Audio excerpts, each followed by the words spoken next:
ജൈവവളത്തിൽ കൂടി അങ്ങനെ ഒരാളെകരെയുള്ളതും അതുപോലെ കുറ്റിക്കുരുമുളകും നമുക്ക് എങ്ങനെ കൃഷി ചെയ്യാം നോക്കാം. നമുക്ക് ജൈവവളം ഇങ്ങനത്തെ സഞ്ചി നമ്മൾ എടുത്തിട്ട് ഇവിടെ നല്ലോണം ഇങ്ങനത്തെ തുളക്കണം, ഇല്ലെങ്കിൽ വെള്ളം കെട്ടിക്കിടക്കും.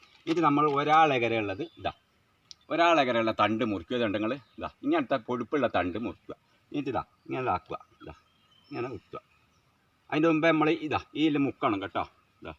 ഓപ്പാ അതിൽ മുക്കിയിട്ട് ഇനി ഇളന്നിട്ടിൻ്റെ വെള്ളത്തിലും നിങ്ങൾക്ക് മുക്കുക. ഇളന്നിട്ടിൻ്റെ വെള്ളം പുളിപ്പിച്ചതിൻ്റെ ശേഷം അതിൽ മുക്കുക. കഴിഞ്ഞിട്ട് നിങ്ങൾ കൈ കൊണ്ട് ഇങ്ങനെ ആക്കിയിട്ട് ഇങ്ങനെ അവിടെ വെച്ച് വെക്കുക. എന്നിട്ട് കുറച്ച് മണ്ണ് എടുത്തിട്ട് അത് ഈ ഒരൊത്ത ടൈറ്റിൽ അവിടെ വെച്ച് വെച്ചാൽ മതി.